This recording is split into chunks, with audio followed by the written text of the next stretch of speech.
Hello world, stand up frontline ASIC. It's your big mentor, your big advocate, your peer in the cut, Dejon Jones, with yet another informative video. Today is January the 1st. Yes, January the 1st, 2025. Now, let's get straight to it. My New Year's resolution as the founder and director of Advocates Supporting Informed Communities is to fight and beat up procrastination. In fact, it was my priority to get this video to you as soon as possible. Now, the aim of this discussion is to introduce to you our approach on launching our Project 2025 initiative. Yes, let me get your attention for a split second. Initiative, that's a plus. What is the initiative that our society is pushing for? The initiative that we're pushing for is the Works Progress Association, originally introduced in the year 1938. That's right, peers, mentors, and future advocates. We, as a society, are pushing for an initiative for the year 2025. This year, right here. So what is this initiative? The initiative that we're pushing for is the WPA, the Works Progress Association, originally introduced in the year 1938 by Franklin Delano Roosevelt. The Works Progress Association was initially introduced to give unskilled men and women jobs. Now, I know you're hearing unskilled and unskilled, but for those who are skilled, don't feel left out. The federal one, also introduced in the year 1938, gave skills such as artists, contractors, musicians. It gave you all funding as well to tackle your endeavors. So, what is all this? We are asking as a society that we collectively pull our signatures together to introduce the Works Progress Association as an initiative for Butte County at large. Though academic pursuit is fine and well, as I've stated from the introduction of this organization, we are members who track our success and progress through civic engagement. From me, the founder, we are committed to diversity, equity, and inclusion. We are committed to civic and global engagement. We are committed to resilient and sustainable systems, and we do this through civic distinction. We do this by providing leaders, community leaders, and their respective organizations with a transformative peer learning experience. Now, what's meant when we say transformative peer learning experience is, as a civic organization, the interactions we have with ourselves and others outside of our community leads to the transformation of ourselves as a whole organization, being able to address the larger concerns of our local community and abroad. People, listen. If you say you're gonna do something, you have to do it. We as an organization, I as the founder of the organization, is saying that we can produce great peers, mentors, and advocates to Butte County. Yes, that's right, Butte County. So what that means is we have to show forth on what we are doing as a organization. The Works Progress Association gets us in the door. There are a lot of people who need jobs. There are a lot of people who want the best jobs. We can provide that, but how? How do we start to do that? We need members. No organization can fulfill its agenda, such as the Advocates Supporting Informed Communities, with no advocates, with no peers, with no mentors. So listen, this is what we are stating. On the first level of the introduction of the Advocates Supporting Informed Communities for the year 2025, on the first level, we only need 64 people. We only need 64 people. Now, these 64 individuals are 8 groups of 8. These 8 groups of 8 make up the 64. Now, how do you start the process? We just need 8 people. Right now, we need 8 people to email us Once you email us, that's going to start the process.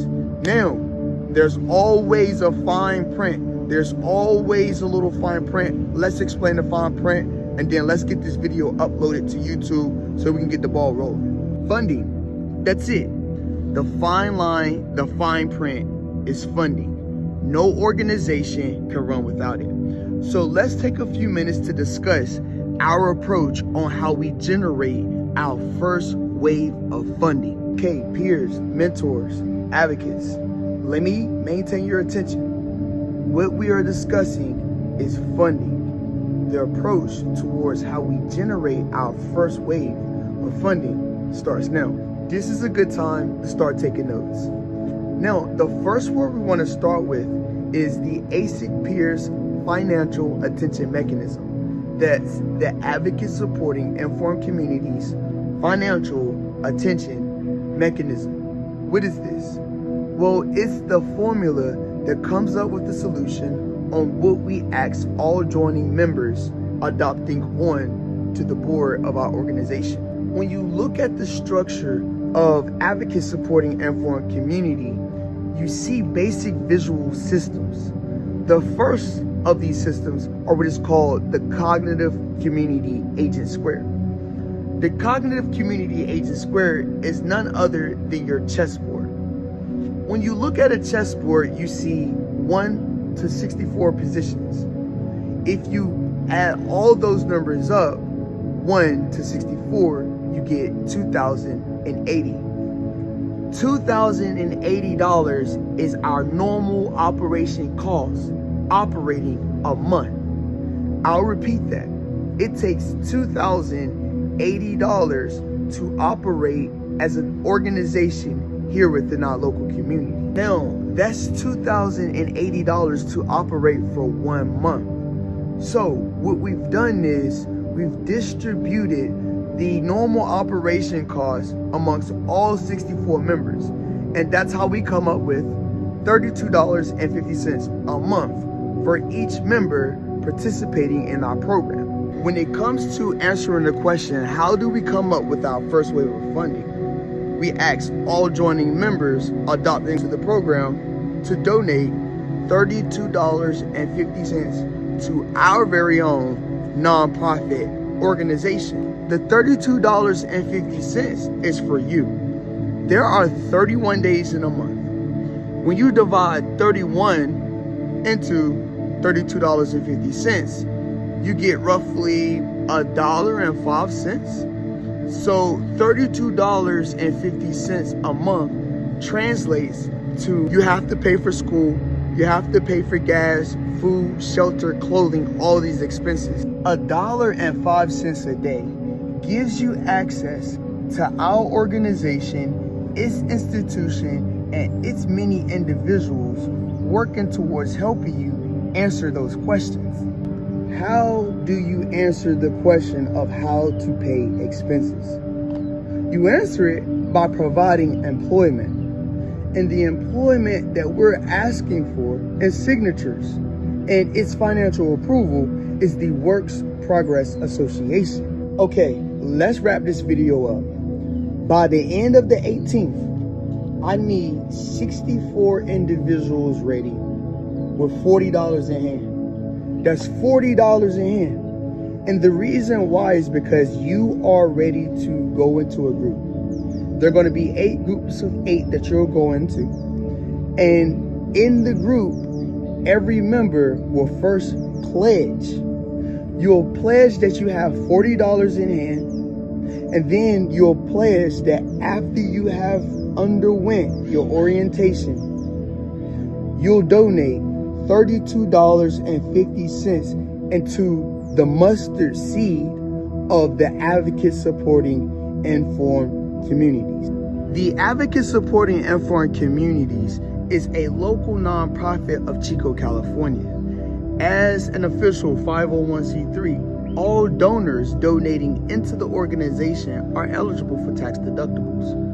All 64 individuals, each individual making up the 8 groups of 8, you are eligible for a tax deductible off of your $32.50. 50 cents. So before I close, I'll provide to you the formula producing public-private identification numbers so that on January the 18th, you'll be able to pledge with your public-private identification numbers that you have in pocket $40, and then you'll be able to donate $32.50 into your own digital wallet. This stencil is a public-private identification number binder. This stencil is what you will use to find your public-private identification number, also known as your Advocate Supporting Informed Communities member ID. In our later videos, we will discuss in further details what public-private identification finders are. Yet for now, allow me to use my name, my birthday, to find my very own public-private identification number, also known as an Advocate Supporting Informed Communities member ID. It's not hard, it's extremely easy. You just have to know what you're working with. There are a few gray areas, few concepts that may be confusing. Let's cover those first. Alphanumerics and the Great Seal. Before we move forward, I have recognized that there are two concepts that are a little confusing, two little gray areas. Let's cover those first. Number one, alphanumerics. Number two, working with the number 6. Okay, number one, alphanumerics. Every letter A through Z in the English alphabet can be numbered 1 through 26. Every letter A through Z can be numbered 1 through 26. Why understanding this is useful is because there is an area in the formula where you have to solve for the set value of your name. Now, number two, working with 6. Working with 6 is multifaceted, so I'll try to keep it simple for this video, yet we will go into further details in our later video. Working with 6 on the first level is acknowledging our 6 hermetic essentials. As a collective, we all have to agree upon the same thing. Those 6 hermetic essentials that we say we must have before we can self-actualize as an organization is connection, security, commerce, mobility, identity, and measure. The 8 groups of 8, 64 individuals will acknowledge that our 6 hermetic functions, are connection, security, commerce, mobility, identity, and measure. Okay, people, we have it. Alphanumerics and working with 6. Now, let's find my public-private identification number, also known as my Advocate Supporting Informed Community Members ID. Before you find your public-private identification number, you have to find 2 numbers.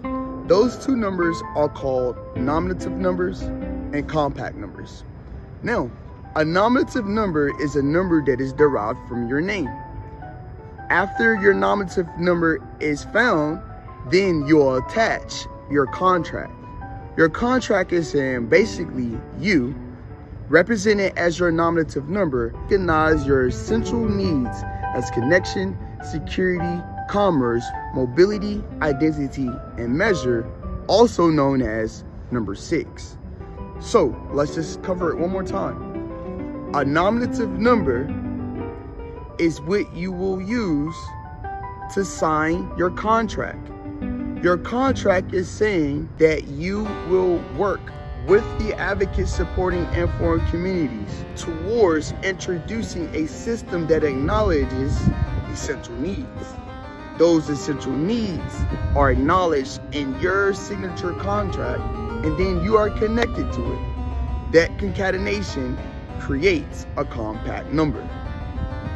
A nominative number concatenated with the number 6 is a compact number. Finding a public-private identification number comes in a series of steps. The first step you would want to do is change your name into a number. There are two ways to do that. A nominative number is made up of two parts, a prefix and a suffix, the beginning and the ending. The prefix of a nominative number is found when you determine how many letters are in your first, your middle, and your last name. Here's an example. My name is Dejon Marquise Jones. Dejon has 6, Marquise has 7, and Jones has 5 letters. The prefix for my nominative number would be 6, 7, and 5. The suffix. Remember alphanumerics A through Z, 1 through 26? Well, if I take the time, DEJOUN, the letters will be replaced with 4 plus 5 plus 10 plus 15 plus 21 plus 14 equals 69. Dejon equals 69, Marquise equals 98, Jones equals 63. Dejon Marquise Jones, 69 plus 98 plus 63 equals 230. The set value for Dejon Marquise Jones is 230. The concatenation, the joining together. When you find your prefix and your suffix, you then concatenate those numbers together to create one string called your nominative number. My prefix is 675. My suffix is 230. Concatenated, my nominative number is 675 230. Now, working with 6, I, 675 230, acknowledge that my 6 hermetic essentials are connection, security, commerce, mobility, identity, and measure. So, connecting, I just joined 6. Yes, connecting to my most essentials. I just add the number 6 to the end of my nominative number. Everyone knows how to find nominative numbers now. Your prefix, your suffix. Everybody's nominative number is different. The only thing that 64 individuals will share in common is 6. Why? Because 8 groups of 8 of us will agree to recognize that our most essential needs are connection, security, commerce, mobility, identity, and measure. Here, you are looking at a visual example of a compact number concatenated to the number 6.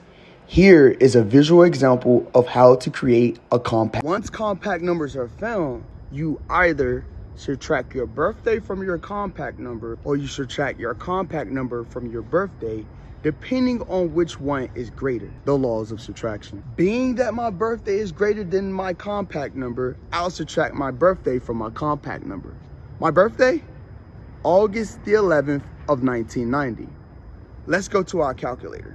8/11/1990 subtracted by 675,230